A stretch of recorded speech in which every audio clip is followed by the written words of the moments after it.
კიდევ დამატებით 3000 კვადრატული მეტრის მიწის ნაკვეთის ყიდვა, რათა იქ 9 მილიონი ინვესტიცია ჩადოს, შექმნას დამატებითი საწარმო, ამ შემთხვევაში ლაპარაკია დიდ მაცივარზე, სადაც ხალხი დასაქმდება და ამით საქართველოს ექსპორტის პოტენციალი გაზარდოს, იმიტომ რომ ამ მაცივრის მეშვეობით ხდება შემდეგ სოფლის მეურნეობის პროდუქტების ექსპორტირება უცხოეთში.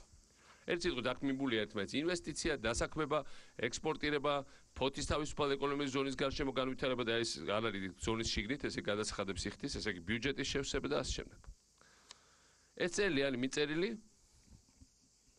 საქართველოს ეკონომიკის განვითარების უკვე ყოფილ მინისტრს ბატონ ზურაბ-პოლოლიკაშვილს. ცლად აღწერა, რომ 9 მილიონი გვეჩქარება, იმიტომ რომ კრედიტს ვიღებთ, იქ დრო უნდა ამას ყველაფერს. მიწერილი არის ესე იგი თებერვლის დასაწყისში. აი ესე წერილია. შემდეგ როგორც ამიხსნა ბიზნესმენთან და დართულია ბევრი სქემა, აგერ ბიზნესმენმა დაურთო თელი ამბები, რას აპირებს, როგორ აპირებს, რას ნიშნავს ეს სიტუაცია. ეს არის პერიოდი, მე მინდა შეგახსენოთ, როცა დღე-დაღამე მე ნიკა გილაურის ხვევი ლაპარაკობთ, როგორ მნიშვნელოვანი ინვესტირება, როგორ მნიშვნელოვანი ინვესტიციების შემოზიდვა საქართველოში და ასე შემდეგ. ამის შემდეგ თებერვლის დასაწყისი, როგორც გითხარით.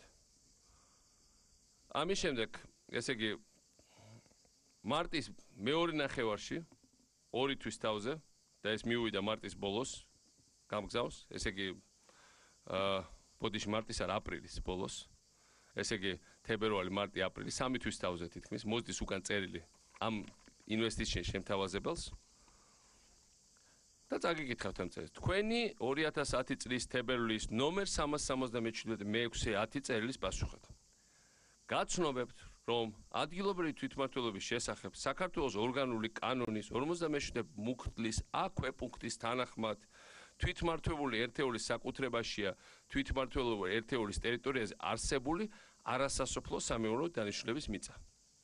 აღნიშნულიდან გამომდინარე, ქალაქ ფოთში მითითებულ მისამართზე არსებული 3199 კვადრატული მეტრი არასასოფლო სამეურნეო დანიშნულების მიწის ნაკვეთის პრივატიზების მიზნით უნდა მიემართოს არა ეკონომიკის სამინისტროს, არამედ ქალაქ ფოთის მერიას. პატივისცემით მინისტრის პირველი მოადგილე გრიგოლ გობეჯიშვილი.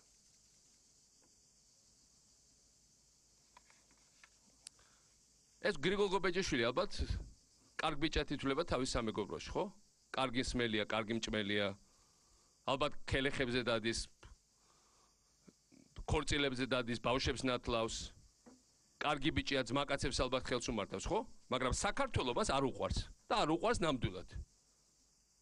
გაგსუებული, გათავხედებული, თავგასული მოხელე მართლა.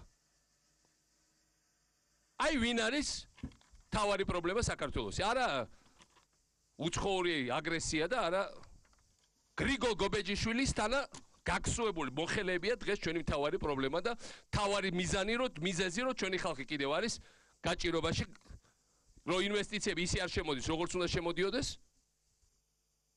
და საერთოდ არ არის ის რაც უნდა იყოს იმ პირობებზე როცა ამდენი გვაქვს წინასწარი მომზადებული სამუშაო რეფორმების თვალსაზრისით კანონმდებლობის თვალსაზრისით, როცა პარლამენტში არის რეფორმატორთა მართლა კარგი ჯგუფი და ნებისმიერი კანონი რომელიც კარგად არის მომზადებული გადის პარლამენტში დროზე, როცა ყველა საერთაშორისო ფორუმზე სადაც შეგვიძლია უმაღლეს დონეზე ყველგან კარგი რეპუტაცია აქვს საქართველოს, აი ვინ არ წხვენს საქართველოს? გობეჯიშვილი და კომპანია. გაგსუებული ადამიანი და ადამიანი მე მაინტერესებს. როცა თანამდებობაზე მუშაობს და მისი ერთადერთი ფუნქცია არის ცხოვრებაში. გადაწყვეტილების არ მიიღება და გადაწყვეტილების მოშორება. აი, ამაზე მეტი პრობლემა რა უნდა შეუქმნას მან თავის ქვეყანას. მე თქვენ გეტყოდეთ, როგორ მოიქცეოდა ნორმალური თანამდებობის პირი მის ადგილზე. ჯერეთი მინისტრის ადგილზე მოადგილე რატო უნდა ცემდეს 9 მილიონი ინვესტიცია არ არის, ეს ხელწამოსაკრავი ინვესტიცია რომ მოადგილე იყოს. მინისტრი ან მოადგილე დაურეკავდა ამ ბიზნესმენს. დაპატიჟებდა კაბინეტში, შენი ჭირიმე შენ გენაცვალე, მოეფერებოდა, ბოლოს კაფეში წაიღევან და აჭმევდა.